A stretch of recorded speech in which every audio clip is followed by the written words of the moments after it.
Hello and good morning everyone. आप सभी लोगों का स्वागत है स्टडी ग्लोव्स पर और डेली करंट अफेयर के सेशन में आप सभी लोगों का स्वागत है। आज है 20 नवंबर। आप लोगों ने कल का सेशन जरूर मिस किया होगा। जरूर आप लोगों ने सर्च किया होगा कि आज का सेशन जो है वो हमें मिल नहीं रहा है। तो बिल्कुल कल का सेशन जो है वो जरूर स्किप हुआ है, लेकिन आज हम लोग उसकी खाना पूर्ति करने वाले हैं।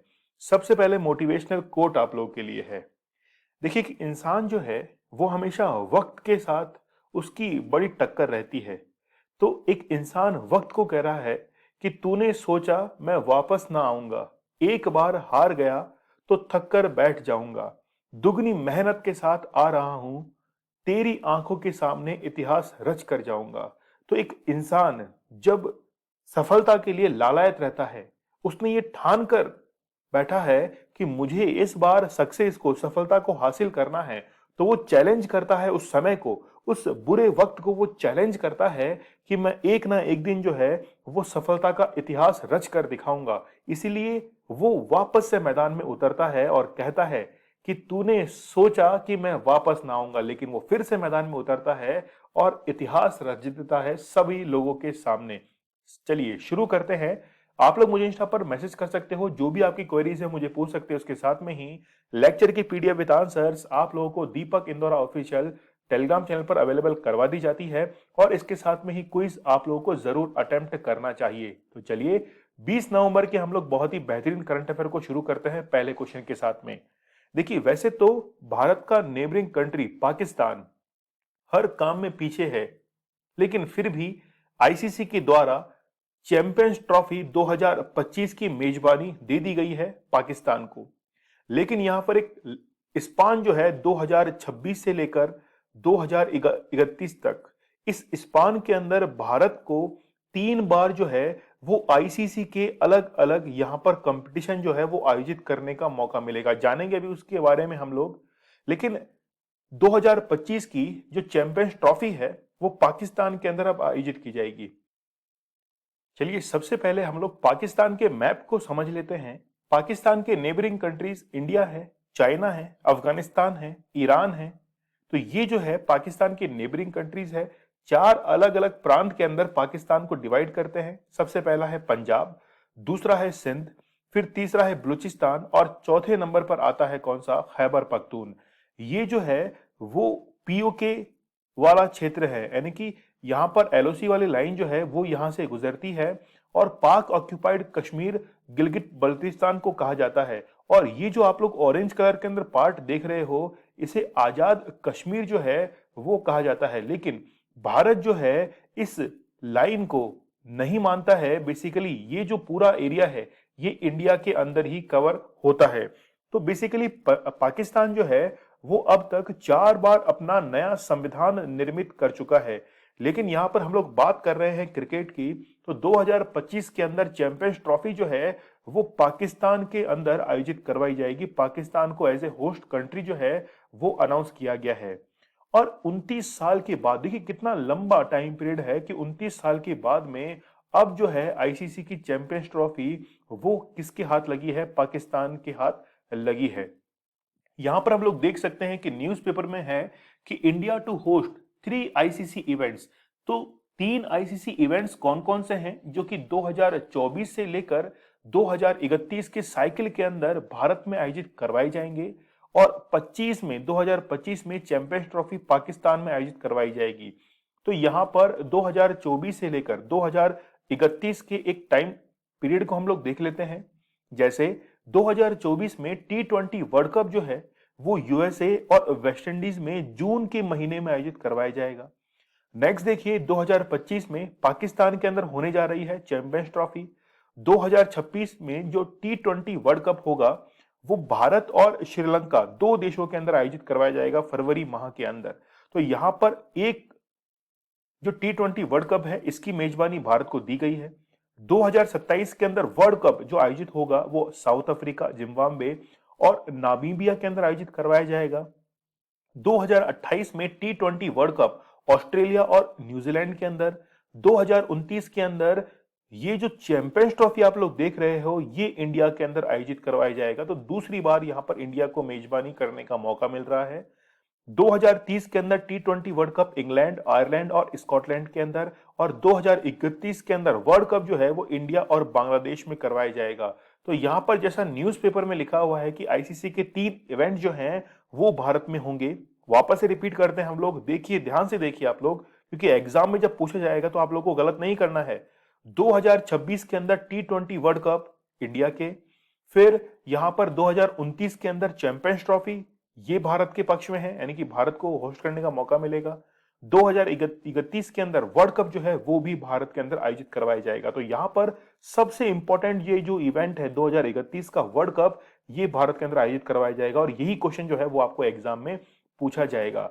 आईसीसी की यदि हम लोग बात करें तो क्रिकेट मैच जो है उसको रेगुलेट करता है इंटरनेशनल क्रिकेट काउंसिल, जिसको एस्टेब्लिश किया गया था 15 जून 1909 को। अच्छा, 1909 के अंदर आप लोगों को पता है कौन सा अधिनियम आया था? एक अधिनियम जो है वो आया था मार्ले मिंटो सुधार अधिनियम। रिफॉर्म जो एक्ट लाए जाते थे ब्रिटिश गवर्नमेंट के द्वारा, उसमें से 1909 का बहुत इंपॉर्टेंट है। यदि आप लोगों को एग्जाम में पढ़ना है तो 1909 को पढ़िए, फिर 1919 को पढ़िए, फिर 1935 को पढ़िए। तीनों अपने आप के अंदर काफी इंपॉर्टेंट है। और 1909 के अंदर ही मार्ले मिंटो के द्वारा यहां पर सांप्रदायिक निर्वाचन प्रणाली जो है, यानी कि इलेक्शन के लिए एक अलग से यहां पर सिस्टम डेवलप किया गया था, और वो इंट्रोड्यूस किया गया था 1909 के मार्ले मिंटो सुधार अधिनियम में। हेडक्वार्टर्स कहां है? दुबई में, यूएई के अंदर इसके हेडक्वार्टर्स हैं। फिर प्रेसिडेंट कौन है? ग्रेग बार्कले जो है, न्यूजीलैंड से इनका संबंध है, ये अभी इसके प्रेसिडेंट है। आगे बढ़ते हैं हम लोग दूसरे क्वेश्चन की ओर। देखिए, यूनाइटेड नेशंस जो है वो पूरे विश्व में बहुत ही बेहतरीन तरीके से कई कंट्रीज को रेगुलेट करने के लिए, डेवलप करने के लिए काम करता है। बेसिकली हम लोग इसको रेगुलेट नहीं करेंगे, बेसिकली हम लोग इसको कहेंगे कि कई कंट्रीज के बीच में वो कोऑर्डिनेट करने का काम करता है। अच्छा, कई बार यूनाइटेड नेशंस पे ये आरोप लगता है। अब ये आरोप कहां तक सही है मुझे आप लोग कमेंट सेक्शन में बताना, कि जब यूनाइटेड नेशंस बना आफ्टर सेकेंड वर्ल्ड वॉर, तो जब इसका निर्माण हुआ तो ये डेवलप्ड जो नेशंस हैं, जैसे हम लोग कहें वेस्टर्न कंट्रीज, यूएसए हुआ, कनाडा हुआ, या कुछ यूरोपियन कंट्रीज हैं, उनके लिए संयुक्त राष्ट्र ज्यादा काम करता है।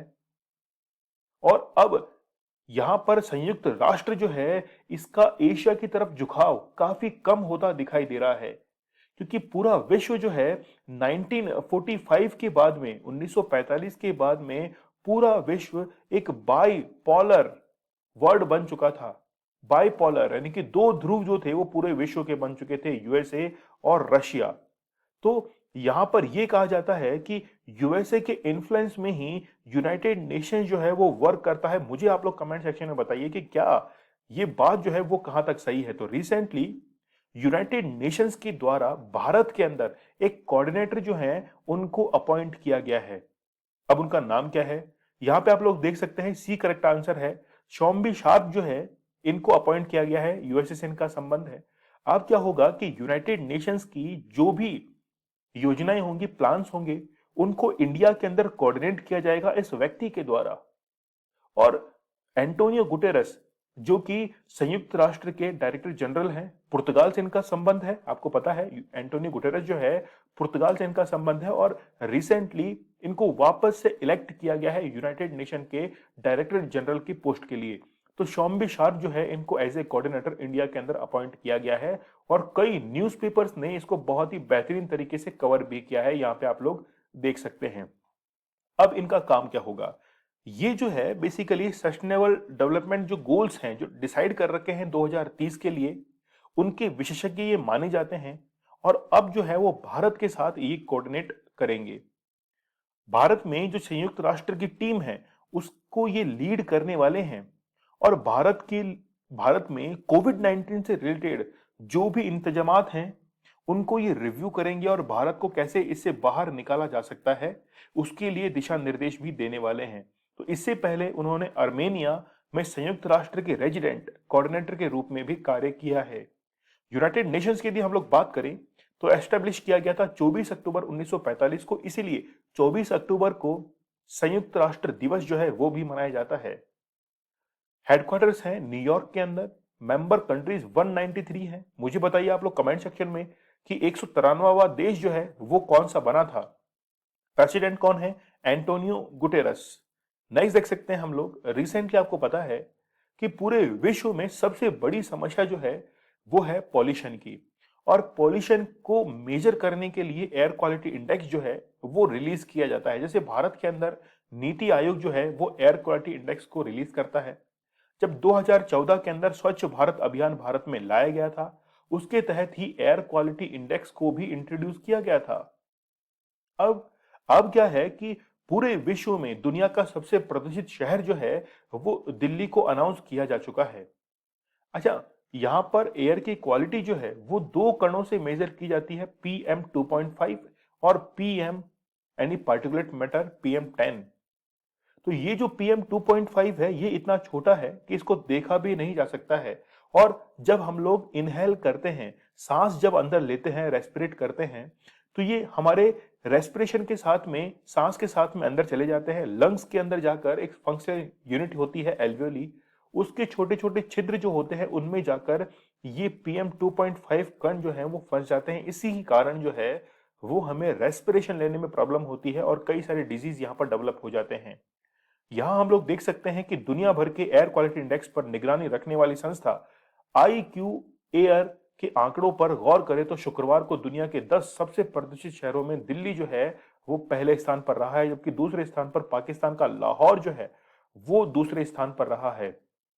पाकिस्तान समझता है कि वो जो है वो एक अलग कंट्री है, लेकिन उसको भूलना नहीं चाहिए कि भारत का ही वो एक अंग है। एक ना एक दिन भारत जो है वही इसके काम में आने वाला है। तो ये अभी दुश्मनी जो है पाकिस्तान को बहुत महंगी पड़ने वाली है, भविष्य में याद करेगा पाकिस्तान। बुल्गारिया का सोफिया जो है वो तीसरे स्थान पर और भारत का कोलकाता जो है वो चौथे स्थान पर। तो हम लोग कह सकते हैं कि टॉप 5 कंट्रीज में या टॉप 5 सिटीज जो है उसमें दिल्ली और कोलकाता जो है वो दो शहर भारत के इसके अंदर शामिल हो चुके हैं। तो दुनिया के 10 प्रदूषित शहर जो है उसमें दिल्ली जो है वो फर्स्ट पोजीशन पर, लाहौर सेकंड पर, सोफिया थर्ड नंबर पर, और फिर फोर्थ पोजीशन पर कौन है? कोलकाता है। ठीक है, तो ये जो है रैंकिंग आप लोग जरूर याद रखना। टॉप 5 इंडेक्स की यदि हम लोग बात करें तो ग्लोबल क्रिप्टो एडॉप्शन इंडेक्स के अंदर वियतनाम ने टॉप किया है और सेकंड पोजीशन पर रहा है कौन? भारत। यानी कि क्रिप्टो करेंसी को कितनी इजीली आपने अडॉप्ट कर लिया है, इसके लिए इंडेक्स जारी किया गया है। नेक्स्ट देखिए कि ह्यूरन की ग्लोबल 500 मोस्ट वैल्यूएबल कंपनीज के लिस्ट में एप्पल जो है वो टॉप पोजीशन पर रही है। नेक्स्ट देखिए, रिलायंस जो है वो 57 पोजीशन पर रही है इंडिया की कंपनीज के अंदर। ग्लोबल मैन्युफैक्चरिंग रिस्क इंडेक्स जो है इसमें भारत की जो रैंक है वो दूसरी है, जबकि टॉप कंट्री जो है वो चाइना है। ग्लोबल डेफी एडॉप्शन इंडेक्स जो है इसमें भारत का स्थान छठा है और टॉप कंट्री कौन सी है? यूएस है। ग्लोबल इनोवेशन इंडेक्स बहुत ही इंपॉर्टेंट है। रिसेंटली आप इस क्वेश्चन को राजस्थान पीसीएस के एग्जाम में भी देखेंगे प्रीलिम्स के अंदर, और रिसेंटली रिजल्ट भी यहां पर अनाउंस किया जा चुका है। मुझे आप लोग कमेंट सेक्शन में बताना कि आरएस प्रीलिम्स के अंदर यानी कि जो भी स्टूडेंट बैठे हैं किस किस का सिलेक्शन हुआ है, मुझे कमेंट सेक्शन में बताइए। 46th जो रैंक है वो भारत की रही है ग्लोबल इनोवेशन इंडेक्स के अंदर, और टॉप कंट्री स्विट्जरलैंड रहा है। नेक्स्ट देखिए कि पहली बार जो है वो फर्स्ट फिशरीज इंक्यूबेटर डेवलप किया गया है गुरुग्राम के अंदर। और यहां पर ये टर्म आप लोग समझिए, इंक्यूबेटर क्या होता है। अच्छा, बच्चा जब माता के गर्भ में रहता है तो गर्भ में रहते हुए उसे वो सभी अनुकूलन यानी कि एक तरीके से उसके अनुकूलता के लिए सारा एनवायरनमेंट जो है वो माता के गर्भ में उसके लिए हमेशा के लिए अवेलेबल रहता है।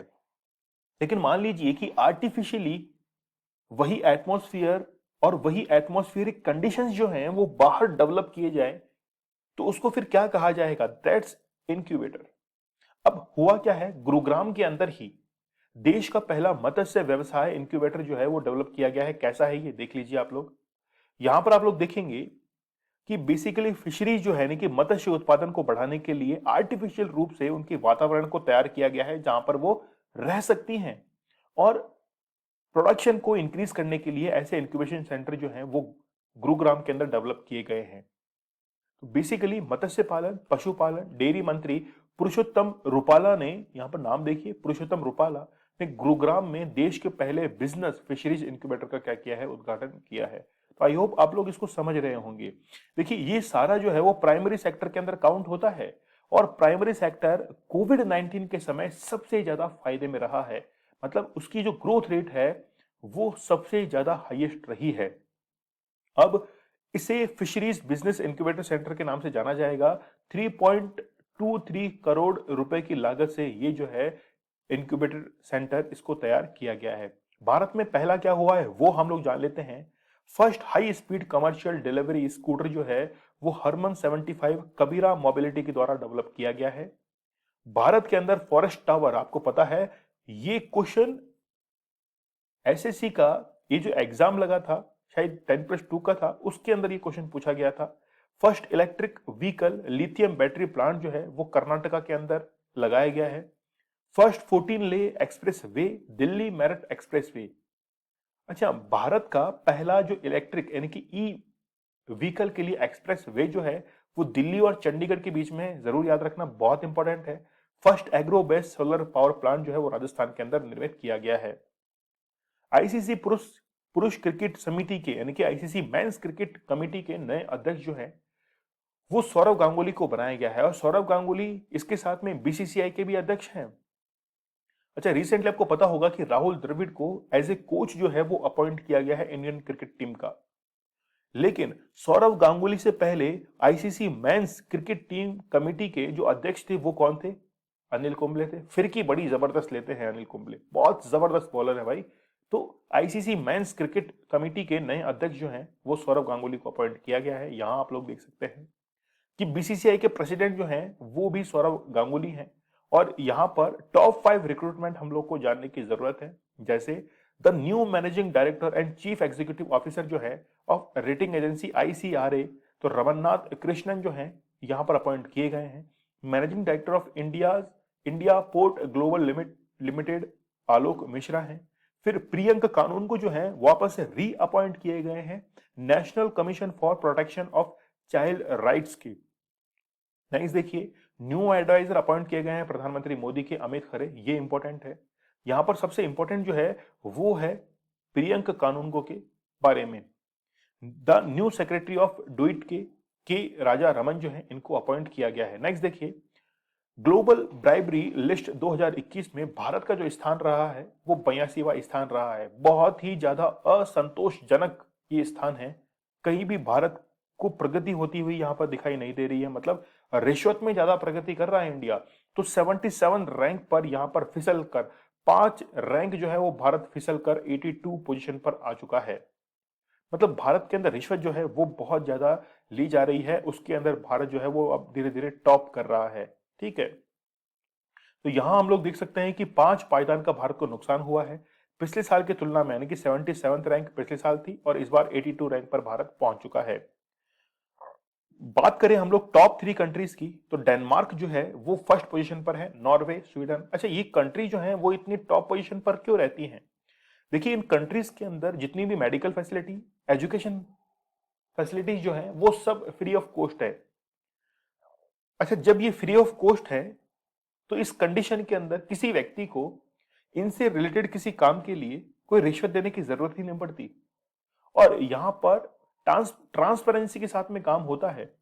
तो डेनमार्क, नॉर्वे, स्वीडन जो हैं वो ऐसी कंट्रीज हैं जहां पर गवर्नमेंट के द्वारा जो भी सर्विसेज अवेलेबल करवाई जाती हैं, प्रोवाइड कराई जाती हैं, तो मैक्सिमम वो फ्री ऑफ कॉस्ट हैं। और यही कारण है कि यहां पर करप्शन जो है वो बहुत कम होता है। भारत के रैंक आप लोग देख सकते हैं 82 है, स्कोर 44 पर है। बॉटम 3 के अंदर नॉर्थ कोरिया जो है वो 194, तुर्कमेनिस्तान 93 और इरिट्रिया जो है वो 192 पोजीशन पर है। बात करते हैं हम लोग अगले, इंटरनेशनल जिम्नास्टिक्स फेडरेशन के वापस से अध्यक्ष जो है वो बना दिए गए हैं मोरिनारी वातानेबे जो है इनको वापस से अपॉइंट कर दिया गया है। यहां आप लोग देख सकते हैं कि 3 साल की अवधि के लिए इनको अपॉइंट किया गया है और ये किस, यहां पे आप लोग देख सकते हैं किस पोजीशन पर, अंतरराष्ट्रीय जिम्नास्टिक्स फेडरेशन या फेडरेशन इंटरनेशनल डी जिम्नास्टिक के अध्यक्ष के रूप में इनको वापस से जो है इनको चुन लिया गया है। तो तुर्की में एक सम्मेलन के दौरान आयोजित एफआईजी राष्ट्रपति चुनाव में मोरिनारी जो है इनको अजरबैजान के दावेदार फरीद गेवो को इन्होंने हराया और 2016 में 4 साल के कार्यकाल के लिए एफआईसी के अध्यक्ष के रूप में इनको पहले भी चुना जा चुका है। तो हम लोग कह सकते हैं कि वापस इनको री इलेक्ट किया गया है। फाउंड किया गया था 23 जुलाई 1881 को। हेडक्वार्टर्स हैं लुज़ेर्न स्विट्जरलैंड में। प्रेसिडेंट हैं, यहाँ पे आप लोग देख सकते हैं, मोरिनारी वातानबे। तो अब जो है वो प्रेसिडेंट बन चुके हैं। अच्छा, लुज़ेर्न स्विट्जरलैंड के अंदर और कौन से इंस्टीट्यूशंस के हेडक्वार्टर हैं बताइए, देखें मुझे कमेंट सेक्शन में। यदि आपने एक भी बताया तो बहुत बड़ी बात ये आप लोगों के लिए होगी। देखिए, स्टूडेंट क्या है कि हमेशा असफलता के बारे में सोचता है वो, जबकि स्टूडेंट्स को क्या चाहिए कि उसके 24 घंटे जो है वो सफलता के लिए बीतनी चाहिए। जब दिन खत्म होता है तो उसके बाद मुझको एनालिसिस करना चाहिए कि आज का दिन जो है वो मेरा कितना खराब हुआ है, कितना टाइम जो है वो वेस्ट हुआ है। नेक्स्ट देखिए, सलमान खान जो है इनको महाराष्ट्र के कोविड वैक्सीन एम्बेसडर के तौर पे अपॉइंट किया गया है। तो ये क्या करेंगे कि जो भी व्यक्ति वैक्सीन लेना चाहते हैं, यदि उनके मन में कोई डर है, हिचकिचाहट है, तो उसको ये क्या करेंगे, दूर करेंगे। अब दूर कैसे करेंगे, ये प्रचार करेंगे उसके लिए कि ऐसा कोई इसके लिए कोई घबराने की जरूरत नहीं है, टीका जो है वो लगवाना चाहिए, दोनों टीके जो है वो लगवाए जाने चाहिए। तो बेसिकली मुस्लिम बाहुल्य समुदाय में एंटी कोरोना वायरस वैक्सीन प्राप्त करने में हिचकिचाहट जो है वो अब देखने को मिल रही है। क्यों देखने को मिल रही है? कारण तो हमारे पास में कुछ भी नहीं है, लेकिन सलमान खान जो है वो अब इसके लिए जागरूकता अभियान शुरू करने वाले हैं। टॉप 5 ब्रांड एम्बेसडर हम लोग देख सकते हैं, जैसे बेटी बचाओ बेटी पढ़ाओ स्कीम जो है अवनी लेखरा के द्वारा, अवनी लेखरा जो है वो इसके क्या है, ब्रांड एम्बेसडर है। वंडर शेफ देखा हुआ आप लोगों ने, इन्होंने कई यहाँ पर खिताब जीते हैं कृति सेनन के द्वारा। फिर देखिए, कृति सेनन जो है ये इसकी ब्रांड एम्बेसडर बनी है। फॉसिल की वॉच वगैरह आती है, आपको पता है, कृति सेनन जो है वो इसकी ब्रांड एम्बेसडर बनी है। नेशनल बास्केटबॉल एसोसिएशन जो है इसके रणबीर सिंह को एम्बेसडर बनाया गया है, और कॉइन डीसीएक्स अमिताभ बच्चन जो है वो इसके अध्यक्ष बने हैं। तो यहां पर एक तो ये इंपॉर्टेंट हो जाता है, और यहां पर बेटी बचाओ बेटी पढ़ाओ जो है इसके लिए भी इंपॉर्टेंट हो जाता है। नेक्स्ट देखिए, रिसेंटली क्या हुआ है कि institute of defence studies and analysis, defence से रिलेटेड जो स्टडीज करते हैं इसके इंस्टीट्यूट के लिए अध्यक्ष जो है वो बनाया गया है। किसको?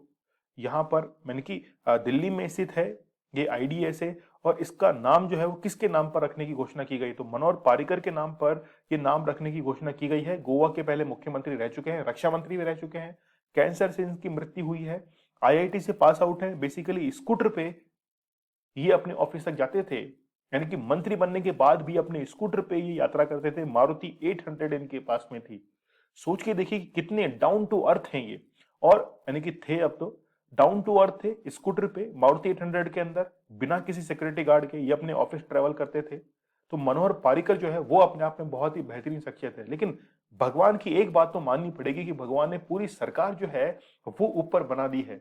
जैसे मनोहर पारिकर रक्षा मंत्री, ठीक है, इसके साथ में और भी जैसे अटल बिहारी वाजपेयी हैं, और फिर अरुण जेटली हैं, ठीक है। तो ऐसे कई सारी हस्तियां जो हैं उनको मिलाकर भगवान ने भी एक सरकार जो है वो ऊपर बना ली है। तो आईडी ऐसे का नाम जो है वो अब मनोहर पारिकर के नाम पर रखा जाएगा। पारिकर जो है वो डिफेंस मिनिस्टर रह चुके हैं, लेकिन कैंसर के कारण 17 मार्च 2019 को उनको क्या हो गया था, निधन हो गया था। अब यहां पर आईडीएसए से संबंधित मुद्दों का इवैल्यूएशन प्रदान करने के लिए रक्षा अध्ययन और विश्लेषण संस्था की स्थापना 1965 के अंदर की गई थी, और रक्षा मंत्रालय इसे क्या करता है, निधि प्रदान करता है। नेक्स्ट देखिए, अगला क्वेश्चन बहुत इंपॉर्टेंट है।